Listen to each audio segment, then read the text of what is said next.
शुक्लाम्बरधरं विष्णुं शशिवर्णं चतुर्भुजं प्रसन्नवदनं ध्यायेत् सर्वविघ्नोपशान्तये। व्यासं वसिष्ठनप्तारं शक्तेः पौत्रमकल्मषं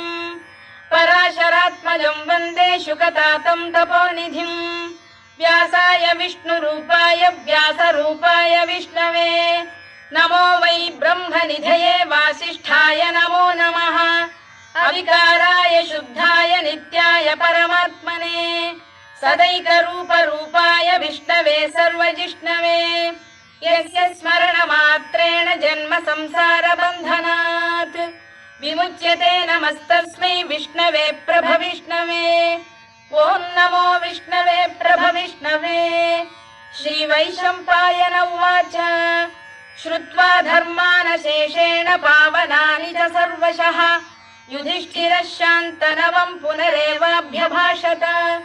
युधिष्ठिर उवाच किमेकं दैवतं लोके किं वाप्येकं परायणं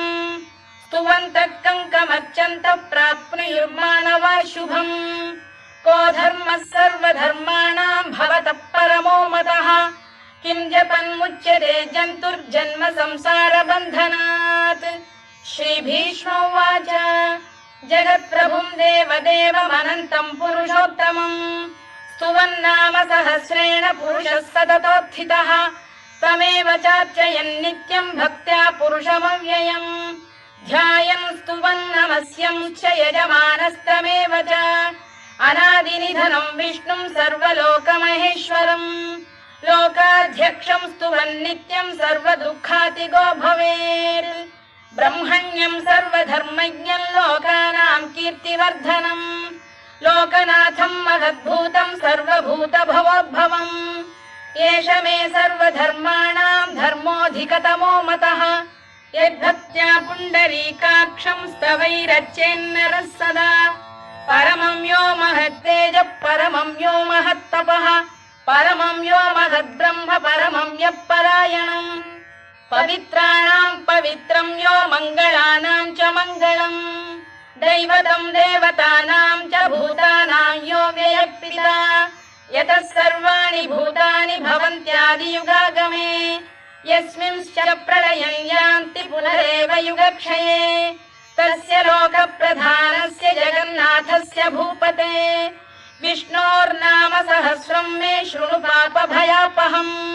यानि नामानि गौणानि विख्यातानि महात्मनः ऋषिभिः परिगीतानि तानि वक्ष्यामि भूतये। ऋषिर्नाम्नां सहस्रस्य वेदव्यासो महामुनिः छन्दोऽनुष्टुप् तथा देवो भगवान् देवकीसुतः अमृतांशुद्भवो बीजं शक्तिर्देवकीनन्दनः त्रिसामाहृदयं तस्य शान्त्यर्थे विनियुज्यते विष्णुं जिष्णुं महाविष्णुं प्रभविष्णुं महेश्वरम् अनेकरूपदैत्यान्तं नमामि पुरुषोत्तमम्। अस्य श्रीविष्णोर्दिव्यसहस्रनामस्तोत्रमहामन्त्रस्य श्रीवेदव्यासो भगवान् ऋषिः अनुष्टुप्छन्दः श्रीमहाविष्णुः परमात्मा श्रीमन्नारायणो देवता अमृतांशुद्भवो भानुरिति बीजम् देवकीनन्दन श्रेष्ठेति शक्तिः उद्भवः क्षोभणो देव इति परमो मन्त्रः शङ्खबृन्नन्दकी चक्रीति कीलकम् शार्ङ्गधन्वा गदाधर इत्यस्त्रम् रथाङ्गपाणिरक्षोभ्य इति नेत्रम् त्रिसामासामरः सामेति कवचम् आनन्दं परब्रह्मेति योनिः ऋतुः सुदर्शनकाल इति दिग्बन्धः श्रीविश्वरूप इति ध्यानम् श्रीमहाविष्णुप्रीत्यर्थे सहस्रनाम जपे विनियोगः। ध्यानम् क्षीरोदन्वत्प्रदेशे शुचिमणिविलसत्सैकते मौक्तिकानाम् मालाक्लुप्तासनस्थस्फटिकमणिनिभैर्मौक्तिकैर्मण्डिताङ्गः शुभ्रैरभ्रैरदभ्रैरुपरि विरचितैर्मुक्तपीयूषवर्षैः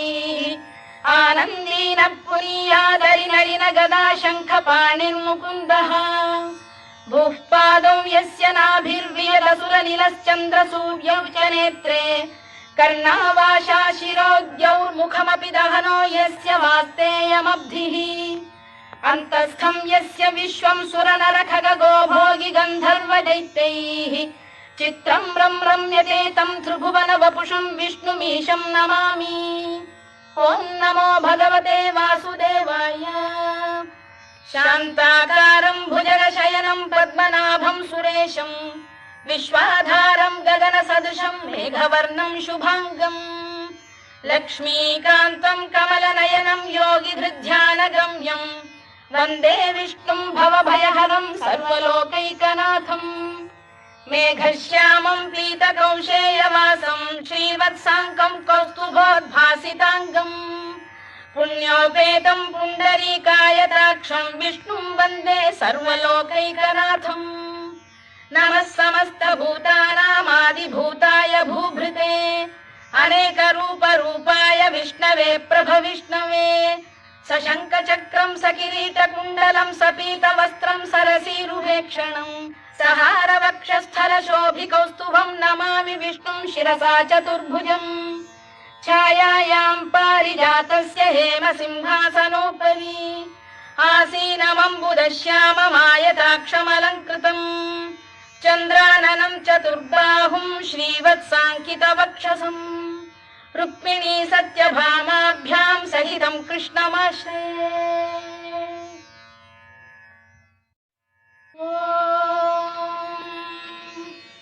विश्वं विष्णुर्वषत्कारो भूतभव्य भवत्प्रभुः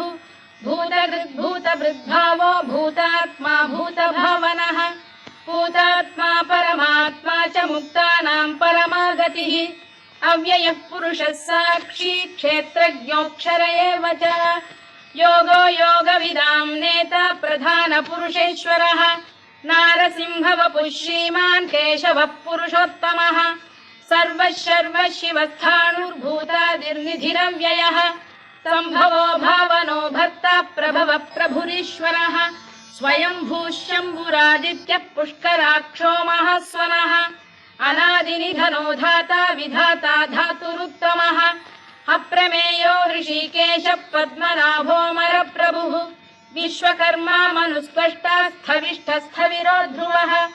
अग्राह्यः शाश्वतः कृष्णो लोहिताक्षप्रदर्दनः प्रभूतस्त्रिककुब्धाम पवित्रं मङ्गलं परम् ईशानप्राणदप्राणो ज्येष्ठः श्रेष्ठः प्रजापतिः हिरण्यगर्भो भूगर्भो माधवो मधुसूदनः ईश्वरो विक्रमी धन्वी मेधावी विक्रमक्रमः अनुत्तमो दुराधर्षः कृतज्ञः कृतिरात्मवान् सुरेशः शरणं शर्म विश्वरेता प्रजाभवः अधः संवत्सरो व्यालप्रत्ययः सर्वदर्शनः अजः सर्वेश्वरः सिद्धः सिद्धिः सर्वादिरच्युतः वृषाकपिरमेयात्मा सर्वयोगविनिसृतः वसुर्वसुमनः सत्यः समात्मा संमितः समः अमोघः पुण्डरीकाक्षो वृषकर्मा वृषाकृतिः रुद्रो बहुशिरा बभ्रुर्विश्वयोनिश्रुतिश्रवाः अमृतः शाश्वतस्थाणुर्वरारोहो महातपाः सर्वगः सर्वविद्भानुर्विश्वक्सेनो जनार्दनः वेदो वेदविदव्यङ्गो वेदाङ्गो वेदवित्कविः लोकाध्यक्षः सुराध्यक्षो धर्माध्यक्षः कृताकृतः चतुरात्मा चतुर्व्यूहश्चतुर्दंष्टश्चतुर्भुजः भ्राजिष्णुर्भोजनं भोक्ता सहिष्णुर्जगदादिजः अनघो विजयो जेता विश्वयोनिः पुनर्वसुः उपेन्द्रो वामनः प्रांशुरमोघः शुचिरूर्जितः अतीन्द्रः सङ्ग्रहः सर्गो धृतात्मा नियमो यमः वेद्यो वैद्यः सदा योगी वीरः माधवो मधुः अतीन्द्रियो महामायो महोत्साहो महाबलः महाबुद्धिर्महावीर्यो महाशक्तिर्महाद्युतिः अनिर्देश्य वपुः श्रीमान् अमे आत्मा महादृधृत् महेश्वासो महीभर्ता श्रीनिवासः सताङ्गतिः अनिरुद्धः सुरानन्दो गोविन्दो गोविदाम्पतिः मरीचिर्दमनो हंसः सुपर्णो भुजगोत्तमः हिरण्यनाभः सुतपाः पद्मनाभः प्रजापतिः अमृत्युः सर्वदृक्सिंहः सन्धाता सन्धिमान् स्थिरः अजो दुर्मर्षणः शास्ता विश्रुतात्मा सुरारिः गुरुर्गुरुतमो धाम सत्यः सत्यपराक्रमः निमिषो निमिषस्रग्वी वाचस्पतिरुदारधीः अग्रणीर्ग्रामणी श्रीमान् न्यायो नेता समीरणः सहस्रमूर्धा विश्वात्मा सहस्राक्षः सहस्रपात् आवर्तनो निवृत्तात्मा संवृतः सम्प्रमर्दनः अधः संवर्तको वह्निरनिरोधरणीधरः सुप्रसाद प्रसन्नात्मा विश्वधृक् विश्वभुग्विभुः सत्कर्ता सत्कृतः साधुर्जह्नुर्नारायणो नरः असंख्येयो प्रमेयात्मा विशिष्टः शिष्टकृच्छुचिः सिद्धार्थः सिद्धसङ्कल्पः सिद्धिदः सिद्धिसाधनः वृषाही वृषभो विष्णुर्वृषपर्वा वृषोदरः वर्धनो वर्धमानश्च विविक्तः श्रुतिसागरः सुभुजो दुर्धरो वाग्मी महेन्द्रो वसुदो वसुः नैकरूपो बृहद्रूपः शिपिविष्टप्रकाशनः ओजस्तेजोऽब्जुदिधर प्रकाशात्मा प्रतापनः वृद्धस्पष्टाक्षरो मन्त्रश्चन्द्रांशुर्भास्करद्युतिः अमृतांशुद्भवो भानुः शशबिन्दुः सुरेश्वरः औषधं जगतः सेतुः सत्यधर्मपराक्रमः भूतभव्यभवन्नाथः पवनः पावनो नरः कामः कामकृत्कान्तः कामः कामप्रदप्रभुः युगादिकृद्युगावर्तो नैकमायो महाशनः अदृश्यो व्यक्तरूपश्च सहस्रजिदनन्तजित् इष्टो विशिष्टः शिष्टेष्टः शिखण्डी नघुषो वृषः क्रोधः क्रोधकृत्कर्ता विश्वबाहुर्महीधरः अच्युत प्रतिथ प्राण प्राणदो वासवानुजः अपां निधिरधिष्ठानमप्रमत्त प्रतिष्ठितः स्कन्द स्कन्दधरो धुर्यो वरदो वायुवाहनः वासुदेवो बृहद्भानुरादिदेवः पुरन्दरः अशोकस्तारणस्तारः शूरः शौरिर्जनेश्वरः अनुकूलः शतावर्तः पद्मी पद्मनिभेक्षणः पद्मनाभोरविन्दाक्षः पद्मगर्भः शरीरभृत् महर्धिर्वृद्धो वृद्धात्मा महाक्षो गरुडध्वजः अतुलः शरभो भीमः समयज्ञो हविर्हरिः सर्वलक्षणलक्षण्यो लक्ष्मीवान् समितिञ्जयः विक्षरो रोहितो मार्गो हेतुर्दामोदरः सः महीधरो महाभागो वेगवानमिताशनः उद्भवः क्षोभणो देवः श्रीगर्भः परमेश्वरः करणं कारणं कर्ता विकर्ता गहनो गुहः व्यवसायो व्यवस्थानः संस्थानस्थानदो ध्रुवः परद्धिः परमस्पष्टः तुष्टः पुष्टः शुभेक्षणः रामो विरामो विरतो मार्गो नेयोनयोनयः वीरः शक्तिमतां श्रेष्ठो धर्मो धर्मविदुत्तमः वैकुण्ठः पुरुष प्राण प्राणद प्रणव पृतुः हिरण्यगर्भः शत्रुघ्नो व्याप्तो वायुरधोक्षजः ऋतुः सुदर्शनकार परमेष्ठी परिग्रहः उग्रः संवत्सरो दक्षो विश्रामो विश्वदक्षिणः विस्तारस्थावरस्थाणु प्रमाणं बीजमव्ययम् अर्थोऽनर्थो महाकोशो महाभोगो महाधनः अनिर्विण्णस्थविष्ठो भूर्धर्मयूपो महामखः नक्षत्रनेमिर्नक्षत्री क्षमः क्षामः समीहनः यज्ञयुज्यो महेज्यश्च क्रतुः सत्रं सदाङ्गतिः सर्वदर्शी विमुक्तात्मा सर्वज्ञो ज्ञानमुत्तमम् सुव्रतः सुमुखः सूक्ष्मः सुघोषः सुखदः सुहृद् मनोहरोजितक्रोधो वीरबाहुर्विदारणः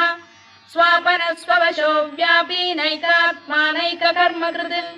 वत्सरो वत्सलो वत्सी रत्नगर्भोधनेश्वरः धर्मकृद्धर्मकृद्धर्मी सदसक्षरमक्षरम् अविज्ञाता सहस्रांशुर्विधाता कृतलक्षणः गभस्तिनेमिः सत्तस्तः सिंहो भूतमहेश्वरः आदिदेवो महादेवो देवेशो देवभृद्गुरुः उत्तरो गोपतिर्गोप्ता ज्ञानगम्यः पुरातनः शरीरभूतभृद्भोक्ता कपीन्द्रो भूरि दक्षिणः सोमपोऽमृतपः सोमः पुरुजिः पुरुषत्तमः विनयो जयः सत्यसन्धो दाशार्हः सात्वतां पतिः जीवो विनयिता साक्षी मुकुन्दो मितविक्रमः अम्भोनिधिरनन्तात्मा महोदधिशयोऽन्तकः अजो महार्घः स्वाभाव्यो जितामित्रप्रमोदनः आनन्दो नन्दनो नन्दः सत्यधर्मात्रिविक्रमः महर्षि कपिलाचार्यः कृतज्ञो मेदिनीपतिः त्रिपदस्त्रिदशाध्यक्षो महाशृङ्गकृतान्तकृत् महावराहो गोविन्दः सुषेणः कनकाङ्गनी गुह्यो गभीरो गहनो गुप्तश्चक्रगदाधरः मेधास्वाङ्गो जितकृष्णो दृढः सङ्कर्षणोच्युतः वरुणो वारुणो वृक्षः पुष्कराक्षो महामनाः भगवान् भगहानन्दी वनमाली हलायुधः आदित्यो ज्योतिरादित्यः सहिष्णुर्गतिसप्तमः सुधन्वाखण्ड परशुर्दारुणो द्रविणप्रदः दिवस्पृक् सर्वदृग्व्यासो वाचस्पतिरयो निजः त्रिसामासामगः साम निर्वाणम् भेषजम् भिषज सन्न्यासकृच्छमशान्तो निष्ठा शान्तिपरायणम् शुभाङ्गः शान्तिदः स्रष्टा कुमुदः कुवलेशयः गोहितो गोपतिर्गोप्ता वृषभाक्षो वृषप्रियः अनिवर्ती निवृत्तात्मा संक्षेप्ताक्षेमकृत् शिवः श्रीवत्सवक्षः श्रीवासः श्रीपतिः श्रीमताम्बरः श्रीधः श्रीशः श्रीनिवासः श्रीनिधिः श्रीविभावनः श्रीधर श्रीकर श्रेयः श्रीमान् लोकत्रयाश्रयः स्वक्षस्वङ्गः शतानन्दो नन्दिर्ज्योतिर्गणेश्वरः विजितात्मा विधेयात्मा सत्कीर्तिश्चिन्न संशयः उदीर्णः सर्वतश्चक्षुरनीशः शाश्वतस्थिरः भूषयो भूषणो भूतिर्विशोकः शोकनाशनः अर्चिष्मानर्चितः कुम्भो विशुद्धात्मा विशोधनः अनिरुद्धो प्रतिरथ प्रद्युम्नो मितविक्रमः कालनेमिनिः वीरः शौरिः शूरजनेश्वरः त्रिलोकात्मा त्रिलोकेशः केशवः केशिहा हरिः कामदेवः कामपालः कामी कान्तकृतागमः अनिर्देश्य वपुर्विष्णुर्वीरोऽनन्तो धनञ्जयः ब्रह्मण्यो ब्रह्मकृद्ब्रह्मा ब्रह्म ब्रह्मविवर्धनः ब्रह्मविब्राह्मणो ब्रह्मी ब्रह्मज्ञो ब्राह्मणप्रियः महाकमो महाकर्मा महातेजा महोरगः महाक्रतुर्महायज्वा महायज्ञो महाहविः स्तव्यस्तव प्रियस्तोत्रम् स्तुतिस्तोतारणप्रियः पूर्णः पूरयिता पुण्यः पुण्यकीर्तिरनामयः मनोजवस्तीर्थकरो वसुरेता वसुप्रदः वसुप्रदो वासुदेवो वसुर्वसुमनाहविः सद्गतिः सत्कृतिः सत्ता सद्भूतिः सत्परायणः शूरसेनो यदुश्रेष्ठः सन्निवासः सुयामुनः भूतावासो वासुदेवः सर्वासु निलयो नलः दर्पः दर्पदो दृप्तो दुर्धरोऽथा पराजितः विश्वमूर्तिर्महामूर्तिर्दीप्तमूर्तिरमूर्तिमान् अनेकमूर्तिरव्यक्तः शतमूर्तिः शताननः एकोनैकः स वक्र किं यत्तत्पदमनुत्तमम् लोकबन्धुर्लोकनाथो माधवो भक्तवत्सलः सुवर्णवर्णो हेमाङ्गो वराङ्गश्चन्दनाङ्गदी वीरः विषमः शून्यो घृता क्षीरचरश्चरः अमानी मानदो मान्यो लोकस्वामी त्रिलोकधृत् सुमेधा मेधजो धन्यः सत्यमेधाधराधरः तेजो वृषोद्युतिधरः सर्वशत्रभृताम्बरः प्रग्रहो निग्रहो व्यग्रो नैकशृङ्गो गदाग्रजः चतुर्मूर्तिश्चतुर्बाहुश्चतुर्व्यूहश्चतुर्गतिः चतुरात्मा चतुर्भावश्चतुर्वेदविदेकपात् समावर्तो निवृत्तात्मा दुर्जयो दुरधिक्रमः दुर्लभो दुर्गमो दुर्गो दुरावासो दुरारिः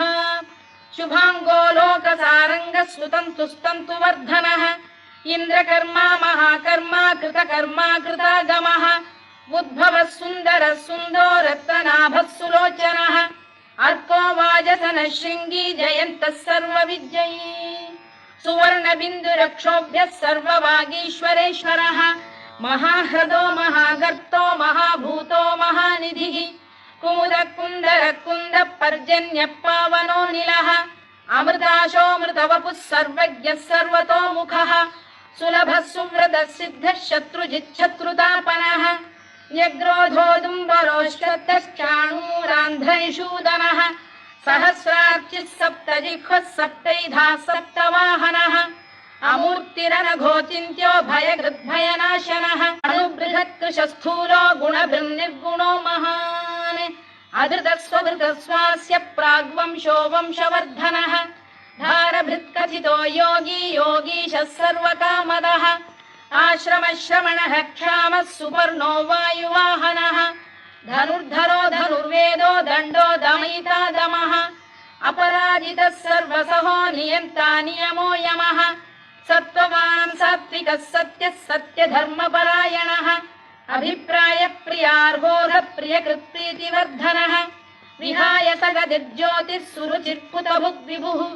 रविर्विरोचनः सूर्यः सविता रविलोचनः अनन्तो हुतभुग्भोक्ता सुखदो नैकजोऽग्रजः अनिर्विण्णः सदामर्षी लोकाधिष्ठानमद्भुतः सनातनतमः कपिलः कपिरव्ययः स्वस्तिदः स्वस्तिकृत् स्वस्ति स्वस्ति भुक् स्वस्ति दक्षिणः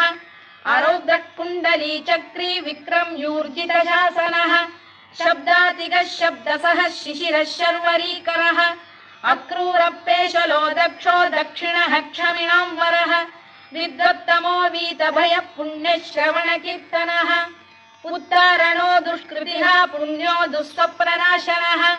वीरः रक्षणः सन्तो जीवनपर्यवस्थितः अनन्तरूपोऽनन्तश्रीर्जितमन्युर्भयापहः चतुरश्रो गभीरात्मा विदिशो व्यादिशो दिशः अनादिर्भूर्भुवो लक्ष्मीः सुवीरो रुचिराङ्गदः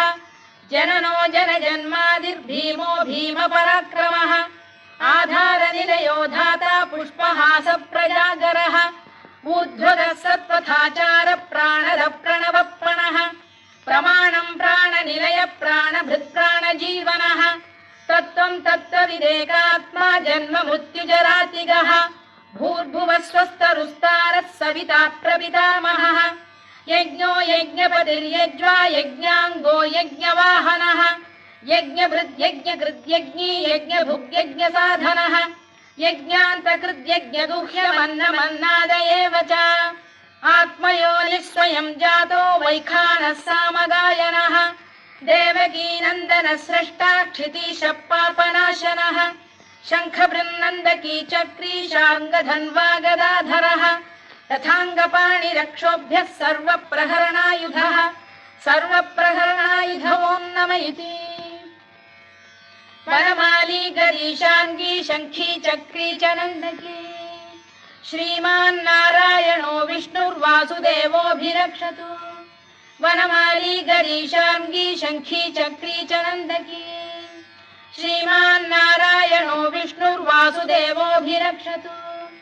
वनमाली गरीशाङ्गी शङ्खी चक्री च नन्दकी श्रीमान्नारायणो विष्णुर्वासुदेवोऽभिरक्षतु इतीदं कीर्तनीयस्य केशवस्य महात्मनः नाम्नां सहस्रं दिव्यानामशेषेण प्रकीर्तितम् य इदं शृणुयात् नित्यं यश्चापि परिकीर्तयेत् नाशुभं प्राप्नुयात् किञ्चित् सोमुत्रेह च मानवः वेदान्तको ब्राह्मणः स्यात् क्षत्रियो विजयी भवेत् वैश्यो धनसमृद्धः स्यात् शूद्रः सुखमवाप्नुयात् धर्मार्थी प्राप्नुयात् धर्ममर्थार्थी चार्थमाप्नुयात् कामानवाप्नुयात् कामी प्रजार्थी चाप्नुयात् प्रजाम् भक्तिमान् यः सदोत्थाय शुचिस्तद्गतमानसः सहस्रं वासुदेवस्य नाम्नामेतत्र कीर्तयेत् यशः प्राप्नोति विपुलं याति प्राधान्यमेव च अचलां श्रियमाप्नोति श्रेयः प्राप्नोत्यनुत्तमम् न भयं क्वचिदाप्नोति वीर्यं तेजश्च विन्दति भवत्यरोगोद्युतिमान् बलरूपगुणान्वितः रोगार्तो मुच्यते रोगात् बद्धो मुच्येत बन्धनात् भयान्मुच्येत भीतस्तु मुच्येतापन्न आपदः दुर्गाण्यतितरत्याशु पुरुषः पुरुषोत्तमम् सुवन्नाम सहस्रेण नित्यं वासुदेवाश्रयो मर्त्यो वासुदेवपरायणः सर्वपापविशुद्धात्मा याति ब्रह्म सनातनम् न वासुदेव भक्तानामशुभम् विद्यते क्वचित् जन्म मृत्युजरा व्याधि भयम् नैवोपजायते इमं स्तवमधीयानः श्रद्धा भक्ति समन्वितः युज्येतात्मसुखक्षान्तिः श्रीधृतिस्मृतिकीर्तिभिः न क्रोधो न च मात्सर्यम् न लोभो न शुभामतिः भवन्ति कृतपुण्यानाम् भक्तानाम् पुरुषोत्तमे द्यौः स चन्द्रार्कनक्षत्राखम् दिशो भूर्महो दधिः वासुदेवस्य वीर्येण विधृतानि महात्मनः ससुरासुरगन्धर्वम् स यक्षोरगराक्षसम् जगत्वशे वर्ततेदम् कृष्णस्य सचराचरम् इन्द्रियाणि मनो बुद्धिः सत्त्वम् तेजो बलम् धृतिः वासुदेवात्मकान्याहुः क्षेत्रम् क्षेत्रज्ञ एव च सर्वागमानामाचार प्रथमम् परिकल्पते आचार प्रभवो धर्मो धर्मस्य प्रभुरच्युतः ऋषयः पितरो देवा महाभूतानि धातवः जङ्गमा जङ्गमम् चेदम् जगन्नारायणोद्भवम् योगो ज्ञानम् तथा साङ्ख्यम् विद्या शिल्पादिकर्म च वेदाः शास्त्राणि विज्ञानमेतत् सर्वम् जनार्दनात् एको विष्णुर्महद्भूतम् पृथग्भूतान्यनेकशः त्रीन् लोकान् व्याप्य भूतात्मा भुङ्क्ते विश्वभुवव्ययः इमं स्तवम् भगवतो विष्णोर्व्यासेन कीर्तितम् पठेद्य इच्छेत् पुरुषः श्रेयत् प्राप्तुम् सुखानि च विश्वेश्वरमजम् देवम् जगतः प्रभुमव्ययम् भजन्ति ये पुष्कराक्षम् न ते यान्ति पराभवम् न ते यान्ति पराभवम् ओन्नम इति अर्जुनोवाच पद्मपत्र विशालाक्ष पद्मनाभ सुरोत्तमा भक्तानामनुरक्तानाम् त्राता भव जनार्दन श्रीभगवानुवाच यो माम् नाम सहस्रेण स्तोतुमिच्छति पाण्डव सोऽहमेकेन श्लोकेन स्तुत एव न संशयः स्तुत एव न संशयोन्नम इति व्यास उवाच वासनाद् वासुदेवस्य वासितम् भुवनत्रयम् सर्वभूतनिवासोऽसि वासुदेव नमोऽस्तु ते वासुदेव नमोऽस्तु ते ओन्नम इति पार्वत्युवाच केनोपायेन लघुना विष्णोर्नाम सहस्रकम् पठ्यते पण्डितैर्नित्यम् श्रोतुमिच्छाम्यहम् प्रभो ईश्वर उवाच श्रीराम राम रामेति रमे रामे मनोरमे सहस्रनाम तत्तुल्यम् राम नाम वरानने श्रीराम राम रामेति रमे रामे मनोरमे सहस्रनाम तत्तुल्यम् राम नाम वरानने श्रीराम राम रामेति रमे रामे मनोरमे सहस्रनाम तत्तुल्यम् राम नाम वरानने राम नाम वरानन ओन्नम इति ब्रह्मोवाच